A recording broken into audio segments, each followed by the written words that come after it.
Welcome, everyone, to episode 36 of Ohio Unsolved. I'm your host, Matthew, and today we're doing things a little different. Currently, I'm in the process of moving, so I haven't had the time to prepare a new episode this week. So instead, I'm going to play one of my Patreon bonus episodes. And that leads me to a bit of sad news. I have decided to put a hold on my Patreon. I know that I have slacked on it, and I am deeply sorry to my 3 patrons that have stuck with me. So I want to thank Phil, Greg, and Sam for sticking with me and helping to support this show. It truly means a lot to me that you have stayed as long as you guys have. I hope to one day continue the Patreon when I can. I work full-time during the day, and I do the regular episodes at night, and I'm doing this 100% alone, so my time is stretched pretty thin already. Also, next week will be another week off for the podcast, but we will be back on July 22nd with a whole new episode. Thank you everyone for listening, and let's just get right into the episode. Welcome everyone to the Ohio Unsolved bonus episodes, episode 4. In today's episode, we're going to Japan to hear the story of one of Japan's scariest urban legends. So let's just get right into the story. Everyone sit back, make sure to lock your doors and windows, and get ready for Ohio Unsolved bonus episodes.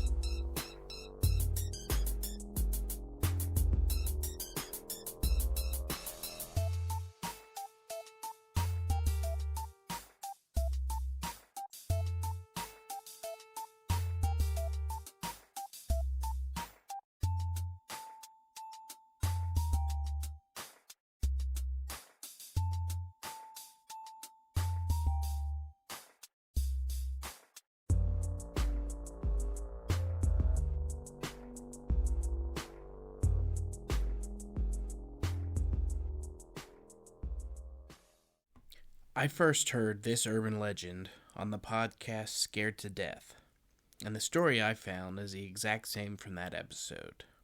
This would make such a good movie.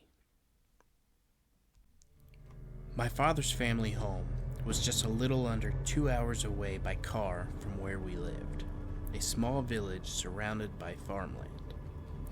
I often stayed with my grandparents during my summer vacation and winter breaks from school, and they were always happy to play with me. But the last time I visited them was over 10 years ago, when I was still in my 3rd year of high school. It was my spring break, and I had been invited to visit, and since the weather was good, I rode my bike out to their house.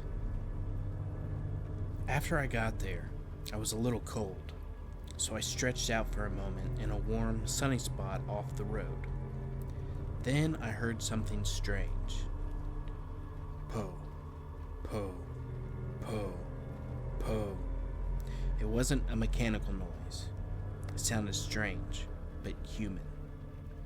I looked about to see where the noise was coming from, when I saw a white hat peeking over the top of the hedge. The hat moved along to a break in the hedge, when I could see that it was being worn by a woman with a white dress. She had to be tall. The hedge was over 6 feet. Before I could really think about this much, the woman was gone. She seemingly disappeared. The strange sound was gone too. At the same time, I just guessed that the person's apparent height had either been due to wearing very tall platform shoes, or that it had been a man dressed up like a woman. Odd, but that was all. A little while later, while having tea with Grandma and Grandpa, I mentioned the strange person that I had seen. But when, as an afterthought, I also mentioned the strange po, po, po noise, my grandparents panicked. My grandfather suddenly showered me with questions. When did you see this? How much taller than the fence? Did they look at you? I answered as quickly as he asked. Then he rushed to the phone in the hallway, shutting the sliding door so I couldn't hear the call. The room was suddenly very quiet. Grandma smiled a little, but was trembling for some reason. Grandpa came back soon and told me that I would be staying overnight with them. I had to admit that I didn't understand what the fuss was about, and I asked what was so bad about the strange woman. Grandpa said, "Grandma can tell you." He then looked at her and said he was going to pick up someone named Keisan, and then he left. In a clearly shaky voice, Grandma said, "It seems that Hachishaku-sama has become interested in you. But we shouldn't worry. Grandpa is making arrangements." Grandma then told me, a little at a time, that Hachishaku-sama was not a person. She was some sort of monster, and is named Hachishaku-sama because of her height. Her appearance could change somewhat, sometimes young, sometimes old, but she would always be abnormally tall and would always have a creepy laugh. Po, po, po. Once the Hachishaku-sama takes an interest in a person, they were hunted to death in just a few days.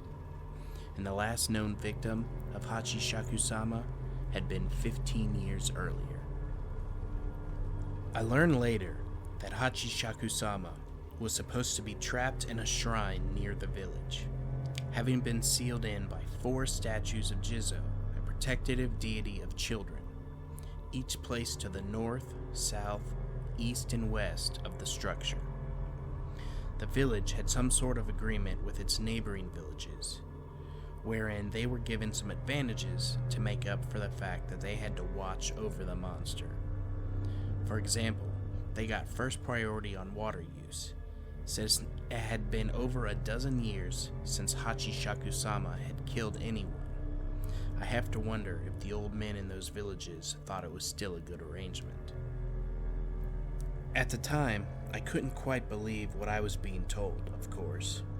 But then Grandpa returned with a very old lady, Keisan, for that's who it was. She handed me a small paper charm and told me to hold on to it. Then she and Grandpa went upstairs. While they were upstairs, I tried to excuse myself to use the bathroom, but my grandma wouldn't let me go alone, and she insisted on keeping the door open and an eye on me as I was using the facilities. This is when I started to really understand just how serious my grandparents felt the situation was. I was soon led upstairs to a bedroom. The single window in the room had been covered with a newspaper, on which a charm like the one I was holding had been affixed. In each corner of the room was a small pile of sacred salt, and they had also set up a small wood box with a statue of Buddha on it.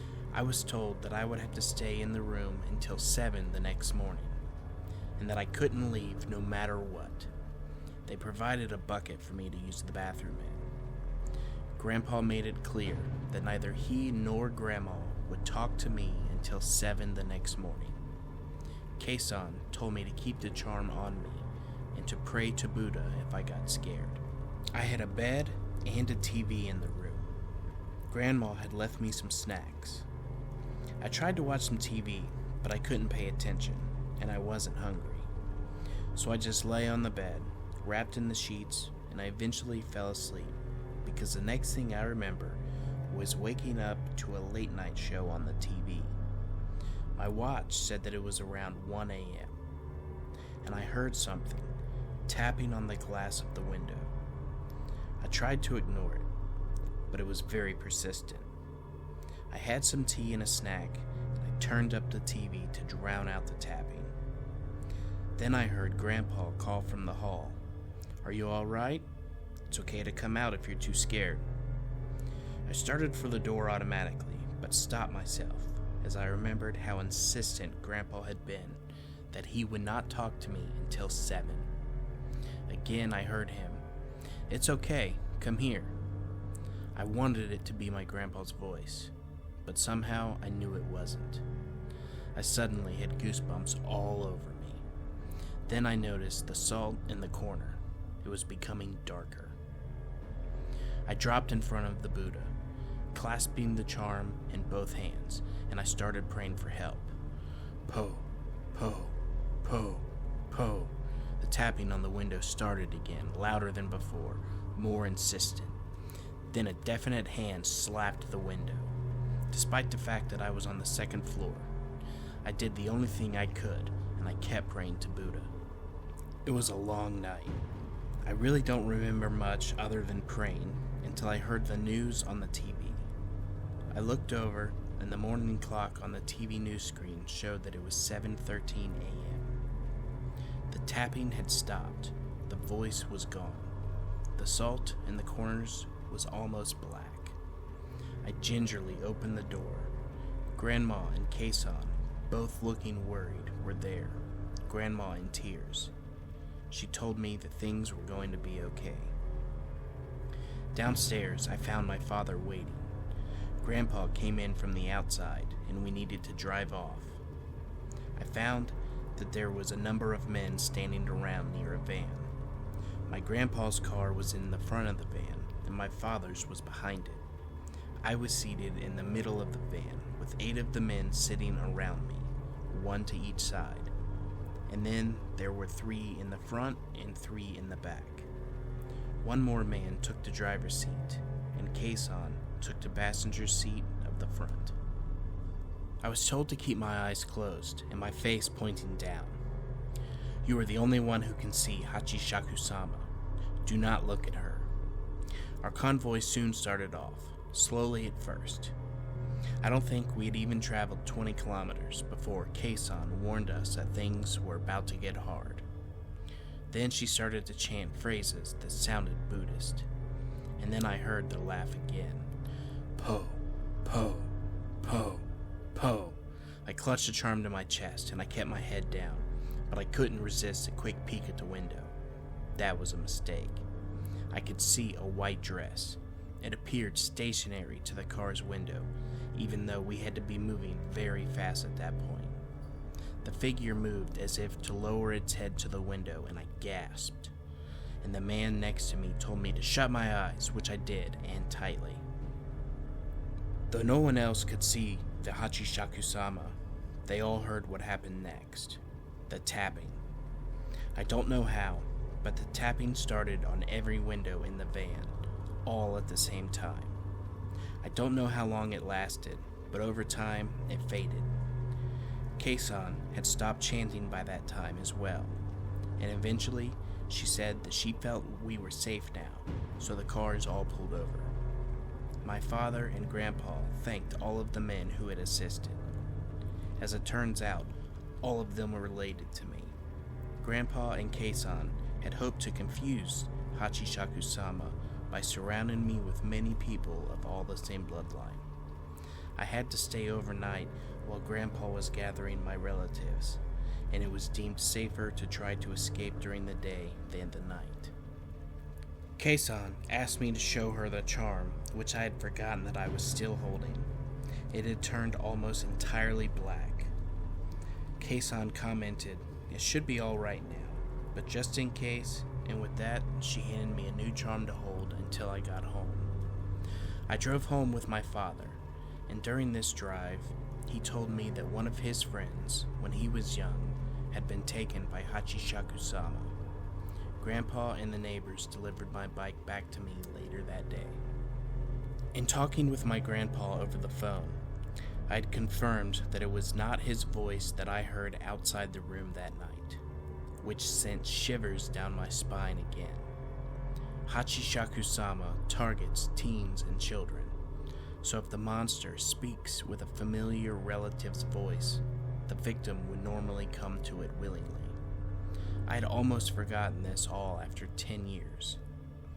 Grandma called to tell me that one of the Jizo statues that had sealed Hachishaku-sama into the shrine looked as if it had been broken by someone. The statue that was broken lined up with the road leading to our home.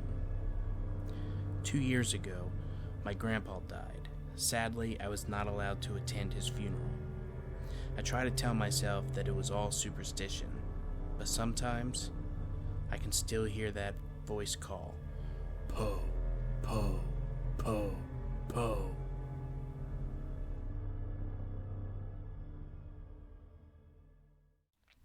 Real or not, this is one of the scariest stories that I've ever read. I hope that this someday gets made into a movie. It would be an instant watch for me. Well, that's going to do it for today's bonus episode. I hope that you enjoyed the story. I'm glad that I can go outside of Ohio for the bonus episodes. There are so many scary stories and urban legends all around the world, and I plan to share all the best ones here with you. With that being said, make sure to keep your doors and windows locked, and stay ready for Ohio Unsolved bonus episodes.